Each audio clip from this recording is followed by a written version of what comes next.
E aí, galera, tudo bem? Meu nome é Rodolfo Ramos, sou professor de filosofia. O professor Adir teve problema de saúde na família e por isso ele teve que se ausentar. Então, me convidaram para vir aqui falar alguma coisa sobre história, sobre algumas coisas para vocês, beleza? Então, se você já conhece o nosso canal, curte aí, bote aí aquele joinha bacana aí, compartilha, mostra pra galera. Isso aí é sempre uma força pra gente aí continuar fazendo o nosso programa e elevando aí a TV Utopia, beleza? Bom, então vamos lá. Um aluno meu me perguntou em algum momento: Professor, quando foi que a religião cristã se transformou numa igreja bélica? o pessoal já deve estar sabendo o que eu tô falando, né? Vamos lá, em nome de Deus, parará, e vamos nessa. Se você for pensar no Antigo Testamento, aquele Deus de Israel, aquele Deus do Antigo Testamento, ele era um Deus vingativo, Deus punitivo. Ele era basicamente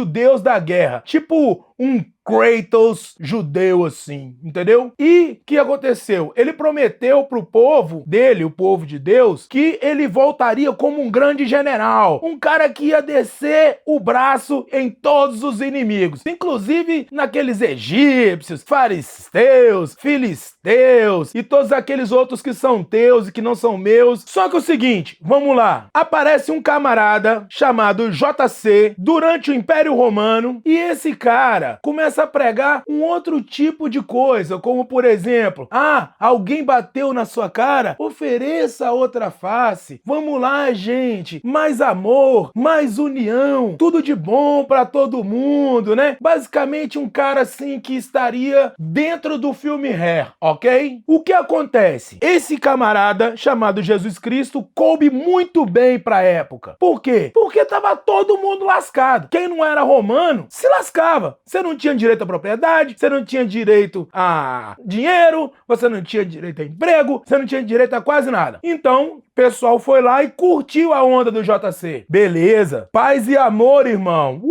Tamo dentro. E assim nasce o Novo Testamento. Um testamento ou um livro ou um ensinamento aonde amor a Deus sobre todas as coisas e ame ao próximo como ama a ti mesmo. Beleza? Beleza. Até aí tudo bem. Bom, se você ama o próximo a ti mesmo, como é que você vai fazer guerra? Acontece que o seguinte, o tempo passa, o tempo voa e nós entramos na Idade Média. Já ali 300 depois de Cristo, com a invenção do arado, da ferradura e de outras coisas que facilitaram a produção agrícola, começou a liberar e começaram a se produzir muita comida. Muita comida. Mesmo os camponeses pagando altos tributos aos seus senhores feudais, sobrava muita comida, muita abundância. E assim, todos aqueles colonos tinham muitos filhos. Muitos filhos. Mas eram muitos filhos mesmo. Isso acaba por incomodar, primeiro, a igreja, porque, nossa, e esse tanto de gente? E outra, os senhores feudais. Meu Deus, eu tenho que alimentar tantas pessoas. E aí começa uma briga entre senhores feudais. No período feudal, o rei, ele era quase que um emblema só. Um cara que mandava naquela região ali, mas quem tinha o poder mesmo era o senhor feudal. Assim como, por exemplo, o barão de Planaltina,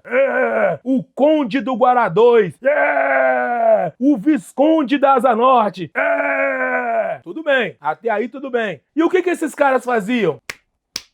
Brigavam entre si. Pra quê? Pra ter mais terra, pra ter mais alimento, pra poder alimentar o seu povão. Até que um dia, um camarada chamado Pedro, também conhecido como Pedro Eremita, e outros chamaram de Pedro o Louco. Esse cara falou o seguinte: galera, quer saber? A gente tem que ficar brigando pelos nossos senhores feudais? Vamos juntar uma rapaziada e vamos conquistar um lugar pra gente.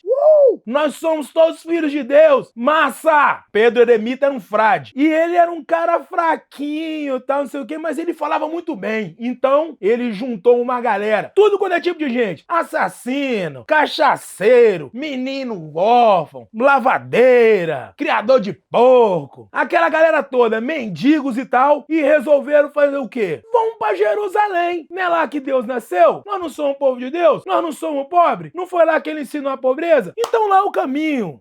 Vamos nessa. E essa rapaziada saiu da Alemanha e juntando gente. E por onde eles passavam, mais um monte de mendigo, cachaceiro, pobre, aquele povo que vivia na rua, todo mundo foi juntando. E eles passavam, e onde esse pessoal passava, deixava sujeira, saqueava. Nossa, era uma loucura. Esses caras vão chegando e vão a caminho de Jerusalém. Enquanto isso, em Constantinopla, o governador bizantino em Constantinopla estava sendo atacado pelos árabes. Então, ele pede pro Papa, pô, manda uma ajuda aí, Papa. Manda uns soldados aí. Olha só, vai ser legal. A gente precisa conter. Os árabes vão invadir, vão acabar tomando a Europa. Aqui é a passagem para a Europa. Eles vão tomar tudo. E o Papa fez ouvido de mercador.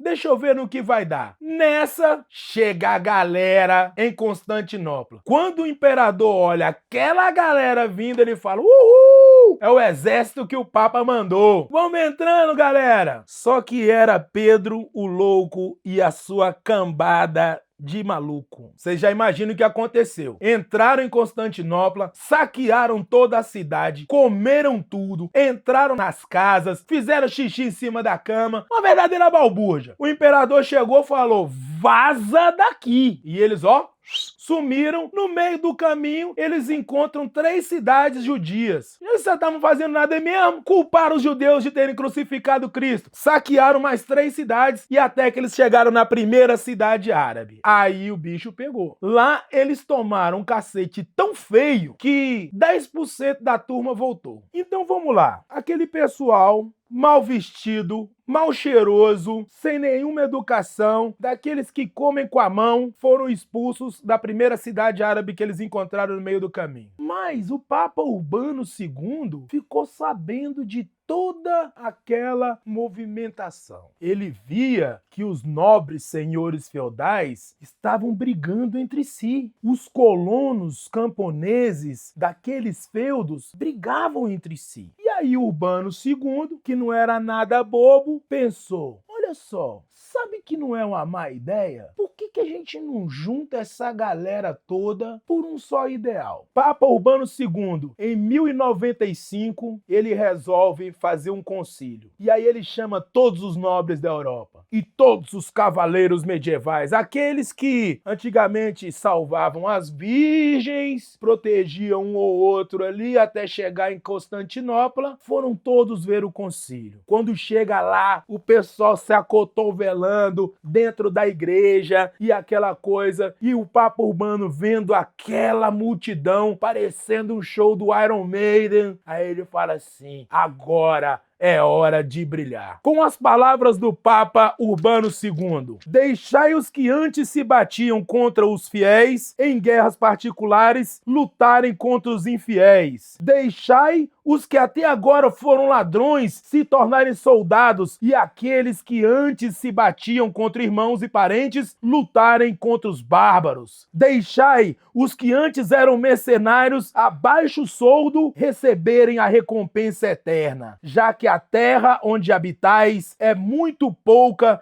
para essa grande população. Tomai o caminho do Santo Sepulcro e arrebatai aquela terra à raça perversa e submetei-a a vós mesmos. A galera foi uma loucura.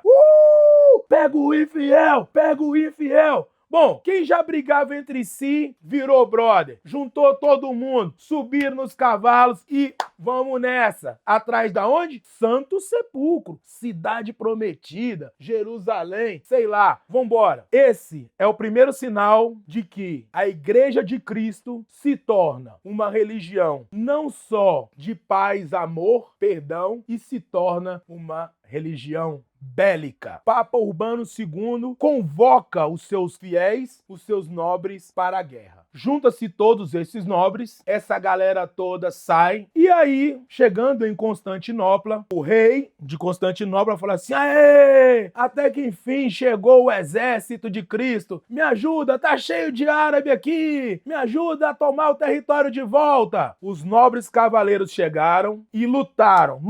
Os árabes, muito bons em montaria e em flechas, conseguiram derrotar alguns cavaleiros, mas a fúria contra os infiéis era tão grande grande que eles conseguiram vencer os árabes. E aí, depois que eles venceram os árabes, aí chegaram e falaram assim: não vamos devolver Constantinopla. Esse episódio foi conhecido como o Grande Cisma. Isso aconteceu em 1098. Para vocês terem ideia, um representante da Igreja Ortodoxa Cristã, que era a autoridade religiosa cristã no Oriente, só foi reencontrar com um Papa, que é um líder da Igreja Católica Apostólica Romana, faz pouco tempo, com o Padre Francisco, em 2017. Para vocês verem o tanto de tempo que durou esse cisma. Os caras da Igreja Ortodoxa ficaram chateados, mas os cavaleiros não estavam nem aí. Constantinopla é nossa, vamos nessa, segue. Tem judeu no caminho? Passa o ferro. Tem árabe no caminho? Passa o ferro. Quando chegaram em Jerusalém, tomaram a cidade, e aí, depois que eles tomaram a cidade de Jerusalém, que pegaram todas aquelas pessoas e fizeram todos aqueles árabes e judeus que lá estavam de refém, eles pensaram que vai ser muito difícil cuidar de todos esses reféns. Qual foi a ideia? Mata. Então eles mataram todos os reféns. Reza a lenda que o sangue, ele conseguia cobrir os tornozelos das pessoas que andavam por Jerusalém. Para finalizar e para mostrar que a Igreja Católica Apostólica Romana ou o cristianismo se torna uma religião bélica, entre a quarta e a quinta cruzada, existia um grupo de pessoas chamados cátaros. Quem eram os cátaros? Eram aqueles que reivindicavam o ensinamento puro de Jesus Cristo. Ou seja, ouro, dá pros pobres. Roupa bonita, dá pros pobres. Comida, dá pros pobres. Mansão, dá pros pobres. Castelo, dá pros pobres. Dá tudo pros pobres. Vamos viver assim como Jesus viveu. Vamos todos fazer um voto de pobreza. Lindo, né? Pois é. Vocês imaginam se essa moda pega? Vocês imaginam se aquelas pessoas param de pagar o dízimo? Vocês imaginam se essas pessoas começam a entender que o Papa não precisa de ouro, ostentação, carne fresca e coisa e tal? Os cátaros foram considerados hereges. E aí foi a Cruzada Albigense, aonde os cavaleiros medievais, os nobres, lutaram dentro da Europa para dizimar todo aquele que se dizia um cátaro, para acabar de vez com a história de que, bom, ser cristão tem que ser pobre e tem que ter os valores do amor, do perdão e coisa e tal. Então, gente, hoje nós vemos políticos, padres, pastores, nós vemos líderes religiosos de vários segmentos e que dizem o seguinte: ah, bandido bom é bandido morto, você tem que juntar dinheiro mesmo, vamos lá, doe a sua caminhonete que Deus vai te dar 3, 4. Essa coisa não nasceu agora, isso é resultado de mais ou menos 500 a 600 anos atrás, quando houve o período das cruzadas. Para aquele que tem alguma dúvida ou para aquele que é contra aquilo que eu disse, entre no nosso canal, escreve alguma coisa lá, vamos contestar. Conhecimento é bom quando é compartilhado. Compartilhe com seus amigos, ok? Valeu, galera, até a próxima!